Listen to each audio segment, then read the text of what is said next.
While we're in the world of legends, let's turn to boxing, as it was 20 years ago this week that former world champion Joe Calzaghe made his professional debut. So, to mark the occasion, we sent Gareth Rhys-Owen to the Millennium Stadium to meet the man himself as he reflected on a truly remarkable, unbeaten career. Wow.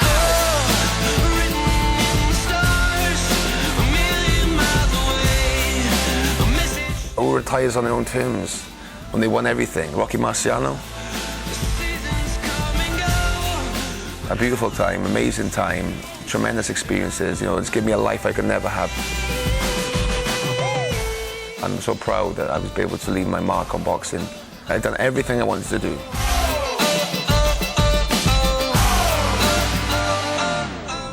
It's crazy to think that just across, not far away is the old Cardiff Arms Park where I had my pro debut. I boxed a guy called Paul Hanlon, and it was pretty nippy, so I decided to go in there and win as quick as possible, which I did. First round. It's a first round win on his debut for Joe Calzaghe from Newbridge in Gwent.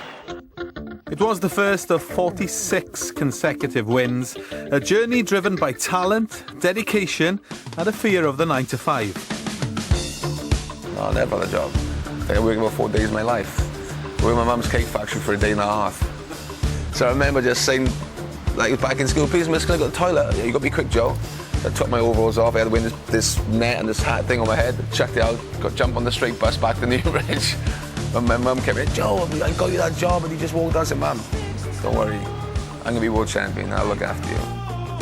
4 years after his debut, despite 22 victories, he was still waiting for the big time. I couldn't afford my mortgage, and that's the truth. I couldn't afford my mortgage. I was one of the biggest fighters in this country as regards to prospects. I had no money, Along came the fight with Eubank. I loved Eubank. I loved his, his personality and the way he carried himself. And he was different, unique. I think I'd done the worst thing I could have done. I knocked him down after 15 seconds. I thought, what's all the fuss about? It's Chris Eubank, man. To this day, it was the hardest fight ever, and it was the best experience I could have had. Calzaghe's professional journey lasted 15 years, yet the defining chapters came late on. Hard-fought victories against the likes of Richie Woodall and Charles Brewer enhanced his reputation at home, but it was not until 2006 that America woke up. Jeff Lacey was knocking everybody out in the States, Olympic bronze medalist. All right, gentlemen, the time you've been waiting for is here. The opportunity of a lifetime, so remember, take advantage. Fought a perfect fight, every minute of every round, I just dismantled him, and, people talk about it every single day. Joe Calzaghe!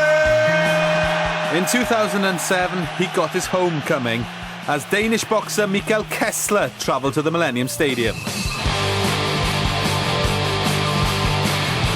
There's no way I was going to fight in my own stadium and get beat. I wouldn't have to show my face in Cardiff again, man.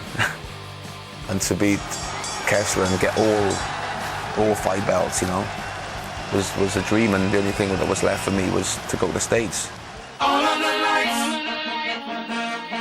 Shut up a guy who was running his mouth off called Bernard Hopkins. Calzaghe reckons he's got it. It was a close fight with Hopkins. Won on a split decision, but yeah, that was brilliant. From Newbridge, well, Calzaghe's won it. Undefeated.